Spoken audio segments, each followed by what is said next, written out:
Hi there, on this first video I'm going to talk about your mind. Yes, your mind can help you to lose weight fast. When you truly consider the weight loss process, the battle waged is mostly in your mind. Should I eat the corn muffin with butter, or would it be better for me to have margarine, or better yet, have jelly? What am I doing eating this muffin anyway? It's so caloric and filled with saturated fat. I'm such a pig. I have absolutely zero willpower. It's no wonder you'll eat that muffin with the butter and slather jelly on top to quiet that negative self-talk.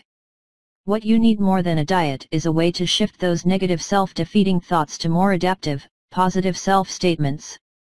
As with most things worth doing, this requires a bit of practice. First, become aware when you're using a negative statement, then determine what about that thought is faulty, and finally, replace it with a self-defense response or coping thought. In the corn muffin example, instead of listening to "I'm such a pig," which clearly mislabels who you are, respond with "pigs are animals and I am human. I don't have to be perfect." Many people cannot change their eating habits until they change their thoughts about food, eating and drinking. By shedding distorted thoughts and replacing them with productive ones, eating habits can be changed. It is possible to rid yourself from many self-critical thoughts, but like any ingrained habit, it takes vigor and vigilance to change. Here are some other thinking distortions to challenge. Shoulds. Should statements are more about other people's values, not ones chosen by the person who wants to lose weight. Additionally, should statements reflect an attempt by the eater to motivate herself without really believing in the value. Better to determine what works for you. I will eat up to 2 Hershey Kisses daily and thoroughly enjoy them. All or nothing. This kind of reasoning is the foundation for perfectionism. An all-or-nothing individual views the world as black or white. Since there is no allowance for gray areas, the behavior is either perfect or a failure. I've ruined my diet by eating all that pizza.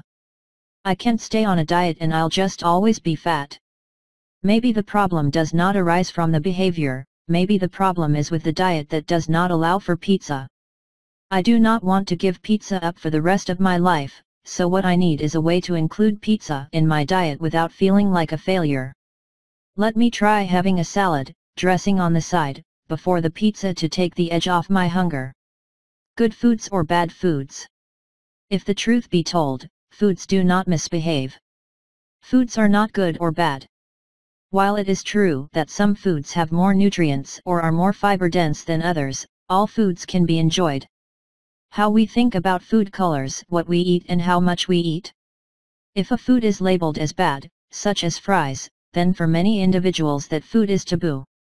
When one eventually succumbs to eating the forbidden, French fries, binging may result.